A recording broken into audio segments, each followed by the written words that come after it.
बायको, तू 8 दिवस नसणार आहेस. मग तुम्हाला माझी आठवण येईल. नाही ग, खायला काहीतरी बनव. हे असं असतं, म्हणजे कुठे बाहेर जायचं म्हणलं ना की आयांची नुसती ओढाताण असते. घरातून पाऊल बाहेर पडेपर्यंत हे कर ते कर, हे नाही केलं ते नाही केलं. चला आता फरमाईश आहे तर काहीतरी पटकन बनवतेच. फार वेळ नाहीये, अजूनही माझे खूप सारी कामं बाकी आहेत, पॅकिंग बाकी आहे. तर घरातच जे काही आहे ना त्याच्यात काहीतरी छानसं बनवता येतं का ते मी ट्राय करते. तर सगळ्यात आधी एक माझा आवडीचा सुका मसाला मी तयार करून घेते. तर त्यासाठी काही बेसिक मसाले लागणार आहेत.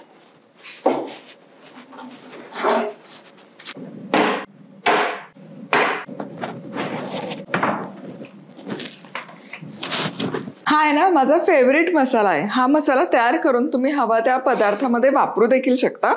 भाजून वगैरे घ्यायची अजिबात गरज नाही. तर आपल्याला इथे घ्यायचे 2 चमचे अख्खे धने.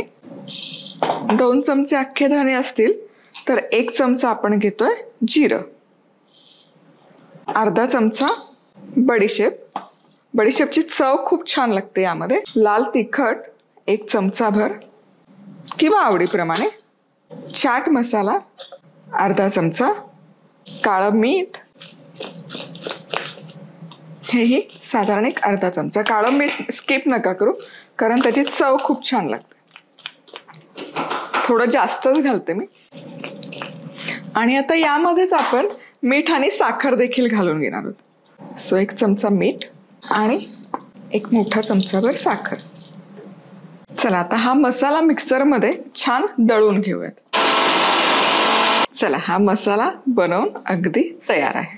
काय दिसतोय बघा, सुंदर रंग आलेला आहे आणि सुवास तर कमाल दरवळतो. चला आता पुढची तयारी करूयात.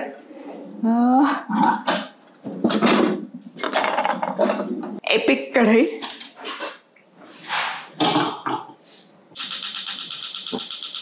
यामध्ये घालूया तेल. तेल आपलं तापतंय तोवर बाकी तयारी करूयात.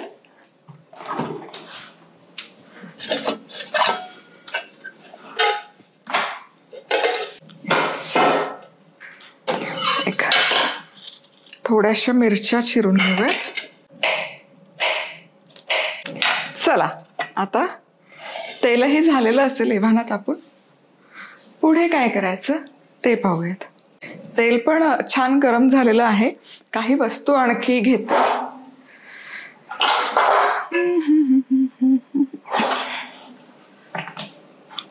येस. तर सगळ्यात आधी आहे ना शेंगदाणे आपण तळून घेऊयात. थोडेसे खराब दिसतात ते काढून घेते मी आणि बरणी रिकामी करणार आहे. सगळेच घेते मी. साधारण हे 100 ग्रॅम शेंगदाणे आहेत. आणि छान खरपूस होईपर्यंत तळून घेऊयात.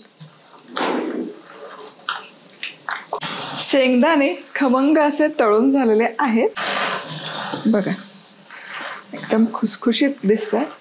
आता तेल पूर्ण निथळून घेऊयात आणि टिश्यू पेपरवर हे काढूयात. आता यामध्ये काजू घालूयात.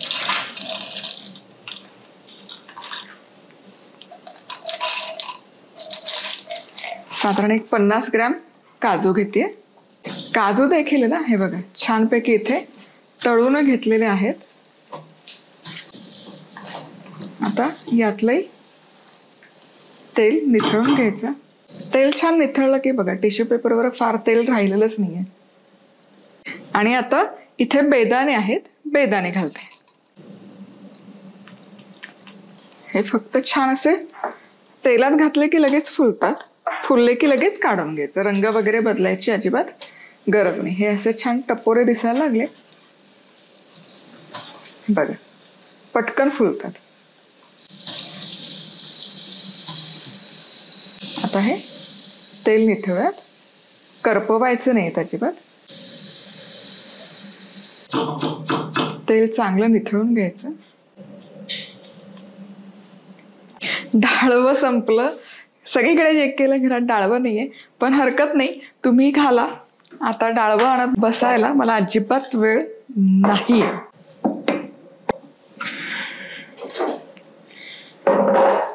आणि पोहे ना चाळून घ्यायचे, म्हणजे त्यातला जो हे बघा छोटा छोटा कचरा असतो ना तो निघून जातो. आता अशी एखादी गाळणी घ्यायची, त्या गाळणीत पोहे घ्यायचे आणि हे तेलामध्ये धरायचे, म्हणजे पोहे छान फुलतात बघ. आणि तेल पूर्ण काढून घ्यायचं.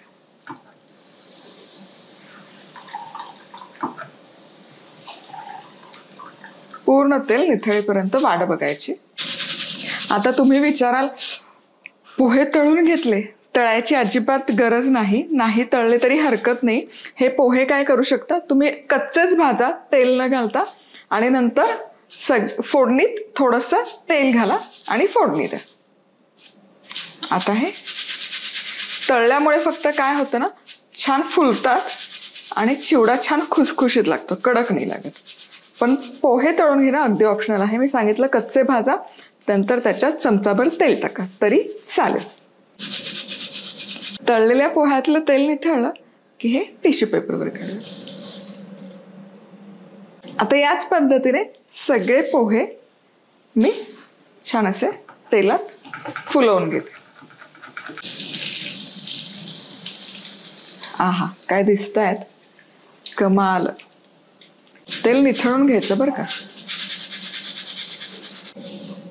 पोहे सगळे तळून झालेत. आता हिरव्या मिरच्या याच गाळणीत मी घालते, म्हणजे त्या काढायला सोप्या पडते. त्याही तळून घेऊया. मिरच्या तळत आल्या की यामध्ये घालायचा कढीपत्ता.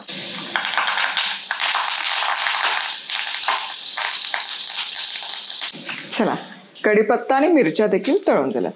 आता गॅस करते बंद. हे बघा छान असं कुरकुरीत होईपर्यंत तळायचे. सगळी तयारी झालेली आहे. आता सगळं फक्त मिसळून घ्यायचं. शक्यतो एक मोठा कुंडा किंवा अशी परात घ्यायची. बरं, मी पुन्हा सांगते, पोहे डीप फ्राय करायची अजिबात गरज नाही.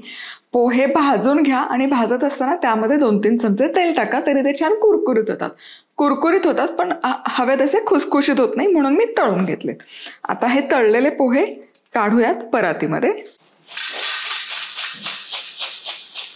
हे तळलेले पोहे जर तुम्हाला वाटलं, म्हणजे एकतर पहिली गोष्ट तेल छान निथळून घ्यायचं. काय होतं ना, ज्या गाळणीत आपण पोहे तळतो त्याचंच तेल सारखं निथळत राहतं, त्यामुळे तेल निथळणं गरजेचं आहे. आणि दुसरी गोष्ट, खूप तेलकट वाटले तुम्हाला तर एक रद्दी पेपर घ्या, त्यावर टिश्यू पेपर टाका आणि हे तळलेले पोहे पसरून घ्या, पूर्ण तेल खाली निघून जातं. आता या तळलेल्या पोह्यांमध्ये हा छान आपण तयार करून घेतलेला मसाला घालूयात. काय सुवास दरवळतोय या मसाल्याचा. आणि हा मिसळून घेऊयात, म्हणजे हा मसाला आहे ना पोह्यांना छान लागला पाहिजे. हे बघा छान मसाला मिसळून झालेला आहे. आता थोडासा चिवडा मी हातात घेते आणि हा खाऊन बघायचा. मीठ साखर काहीच घालायची गरज नाही. कमालच चव झालेली, वा. आता यामध्ये हे तळलेला कढीपत्ता आणि मिरची. आता यामध्ये हा सुका मेवा जो आपण तळून घेतला होता हेही घालूया. तर यावर लागलं तर मेव्यावर थोडंसं मी मसाला घालते, पण गरज नाहीये, कारण जो चिवड्याचा मसाला आहे ना तो याला छान कोट होतो. आणि माझ्याकडे घरात शेव होती म्हणून ही शेव पण घालते. होती म्हणून घालते, अगदी घातली पाहिजे असं काही. आता हे सगळं एकत्र मिसळून देईल.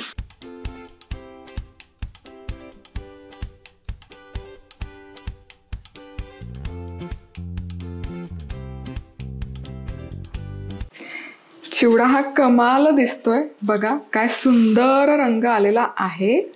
आणि काजू आणि शेंगदाणे जास्त दिसले तरी आमच्याकडे हे आवडतं असं. चिवडा कमी आणि हा बाकी मेवाच जास्त खाल्ला जातो.